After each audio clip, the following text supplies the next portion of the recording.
ایک ایسی بدنصیب عورت جسے اللہ کے نبی اور اولو العزم پیغمبر کی بیوی ہونے کے باوجود ایمان نصیب نہیں ہوا، برسوں اللہ کے نبی کی زوجیت میں رہنے کے بعد آخر میں وہ بے ایمان ہو کر کیسے مری؟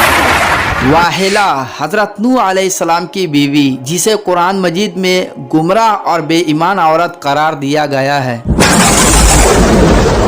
حضرت شیث علیہ السلام کے دنیا سے چلے جانے کے ایک عرصے بعد زمین پر انسانوں نے ایک اللہ کو چھوڑ کر بہت سارے خداؤں کی عبادت کرنی شروع کر دی۔ وہ لوگ خدا کو بھول چکے تھے اور ایک خدا کے بجائے انہوں نے مٹی اور پتھر کے کئی خدا بنا لیے تھے۔ ان کی یہ بت پرستی صرف عبادت خانوں تک ہی محدود نہ تھی، بلکہ ہر گھر میں بت رکھے ہوئے تھے جن کی وہ پوجا کیا کرتے تھے اور ان سے مرادیں مانگا کرتے تھے۔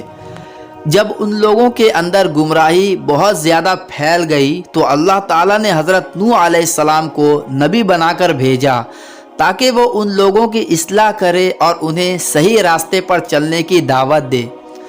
حضرت نوح علیہ السلام نے اپنی قوم کو اللہ تعالیٰ کے احسانات جتلا کر انہیں سیدھے راستے پر چلنے کی تلقین کی اور اس بری راہ سے منع فرمایا جس پر وہ چل رہے تھے۔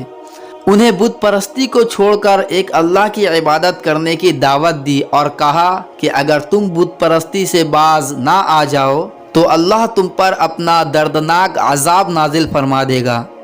حضرت نوح علیہ السلام کو اس بات کا بہت زیادہ دکھ تھا کہ خود ان کی بیوی واحلہ اور ان کا بیٹا آپ علیہ السلام کی باتوں کو نہیں مانتے اور ان لوگوں کا ساتھ دیتے ہیں جو بت پرستی میں مبتلا ہیں۔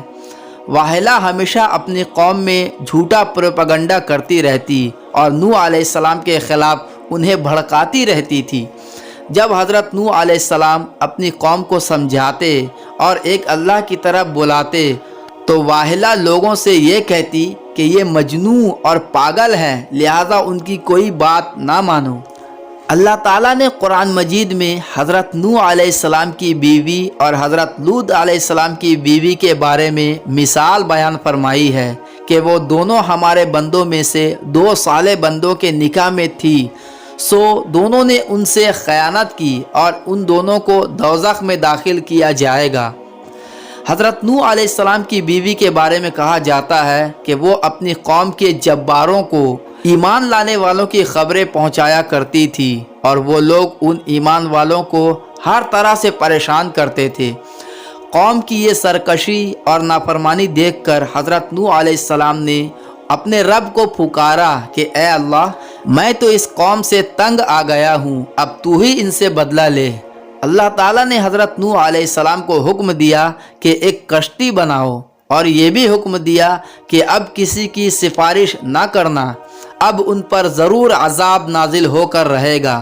حضرت نوح علیہ السلام خدا کے حکم کے مطابق کشتی بنانے میں لگ گئے۔ جب کشتی بن کر تیار ہو گئی تو اللہ تعالیٰ نے حکم دیا کہ ان لوگوں کو کشتی پر سوار کر لو جو مجھ پر ایمان لے آئے ہیں، اور ہر جانور کا ایک ایک جوڑا بھی کشتی میں رکھ لو۔ جب سب لوگ کشتی میں بیٹھ گئے تو اللہ تعالیٰ کے حکم سے زمین کے اندر سے پانی نکلنا شروع ہو گیا اور ان کے ساتھ ہی موسلا دھار بارش شروع ہو گئی۔ زمین پر پانی بڑھنے لگا اور حضرت نوح علیہ السلام کی کشتی پانی میں تیرنے لگی۔ پانی تھا کہ تھمنے کا نام ہی نہ لیتا تھا۔ دنیا کے نافرمان اور سرکش لوگ اس سیلاب میں فنا ہو گئے، حتیٰ کہ نوح علیہ السلام کی بیوی اور بیٹا بھی اس سیلاب میں ختم ہو گئے، اور اللہ تعالیٰ نے نوح علیہ السلام کی کشتی اور اس پر سوار سبھی ایمان والوں کو بچا لیا۔